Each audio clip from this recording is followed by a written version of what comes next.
In this episode, what I'm going to get into is just kind of building on how to deal with a person's reach in, but also how to clear a person's hands. And what I'm showing here, as usual, this is a very rudimentary thing. So you don't want to get crazy about it, but I'm going to, from a more conceptual aspect, try to demonstrate some things so that whatever you do, I don't care, whatever style you do, one of the things that you got to understand is we're all human. And so everybody's, reach, their legs, whatever the case may be, they pretty much operate the same way. The human body operates the same way. And so we're all bound by the same laws of physics and human physiology. The key is in understanding that when you're doing a technique, it is not the technique that makes something work. It is you that make technique work. It's kind of like when you say are using a flathead screwdriver and you're trying to turn something. And we know in the real world, whenever you got to use a screwdriver, especially if you're doing work on a car, it's never the optimum position. You're always on some weird angle or something trying to use a screwdriver. So you're like pushing in, your arm is like this, and you got some weird torque going, and then you're cranking that thing on some weird angle, and yet somehow you're able to turn the screw with the screwdriver. Well, the screwdriver didn't turn the screw. You figured out how to use the screwdriver through your body to position your body to be able to turn the screwdriver. It's the same thing with any technique. Techniques are tools, tools are techniques. That's the way we look at it in Warrior Flow. So whatever I'm showing you here, what I'm showing is a couple tools that you can use, but more importantly, understanding that it is the understanding of how to make technique work through your body that makes it work. So when I'm working with Anthony, the biggest disadvantage obviously Anthony has with me is I have a significant reach and I have a height advantage. And so my height is also a part of my reach advantage, because in order for him to knock me out, he's got to get here. So he's kind of throwing the strike on this diagonal, the old hypotenuse. So he's got to cover a greater distance to hit me in the head, as opposed to hit me here. So my reach advantage allows me to kind of hang out here and still be effective against him because I don't have to move as much. However, a disadvantage, and I probably covered this in other videos, but I'll say it again, is if I only need to move a little bit in here to deal with him, he doesn't have to move a lot to clear my hands. It works both ways. So as I'm standing here, if I'm throwing punches like this, and I'm kind of doing everything out here, almost at the apex of my reach, well, in order to clear my hands, you only need to move a little bit to be able to clear my hands, if that makes sense. So one of the things I show Anthony, and I show anybody, but especially when it's a person who's given up reach, I always start them off by, whatever their greatest, disadvantage is, we work that first. Because it's the one thing that if they can do that, everything else is easy.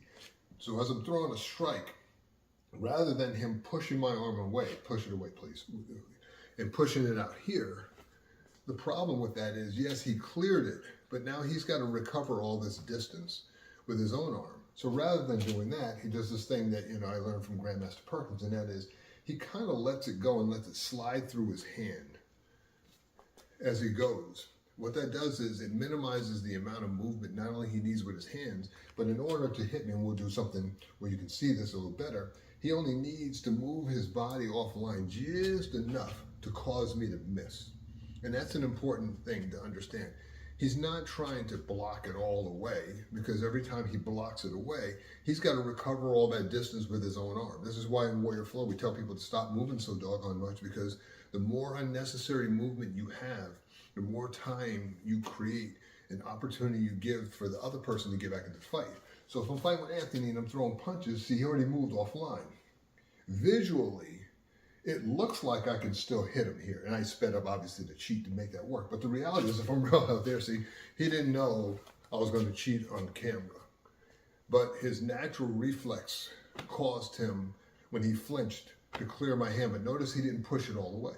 That's because he's trained himself to recognize the pattern of that movement, but he's also trained to recognize internally that because he can feel what's going on, he doesn't need this massive adjustment. He only needs just enough of an adjustment to clear my hand. Sort of like, you're driving in your car and You see something in the road, right? You don't turn the wheel all the way like this. You run up on the sidewalk and kill people. You just turn just enough to move the car out of the way. But you're doing that at speed. And so how do you do that? Well, because you've been driving long enough that you've got enough experience, the last thing you need to be doing is oversteering with the car. But yet when it comes to martial arts, people oversteer or overcommit with their hands. Like if Anthony's throwing a punch at me, where they're doing stuff like this, or they're trying to do stuff like that, and then they wonder why when the guy's windmilling on them, they may block the first couple strikes, and all of a sudden they're coming back in because you're moving too much. So in Warrior Flow, I get people to move as little as they need. So like this effortless drill here, he's got barely any contact, but he's not pushing. But I can still feel his hands, but he can also feel what I'm doing. Notice there's like a slight rotation in his body here. So as I'm throwing punches hard, what happens is as he starts turning, because his mass is still behind it, he's actually changing the vector of my strikes. He's not pushing it away. He's changing the vector ever so slightly. But because it happens fast, people don't think that you can do that because it doesn't look like they're doing anything.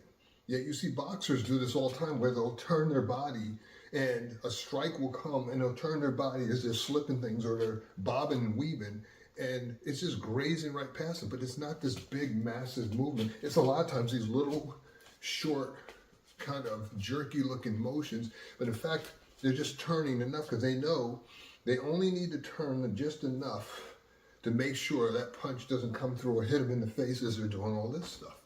But they're not moving more than what is necessary because that's what gets you, thrashed, or you get throttled like that.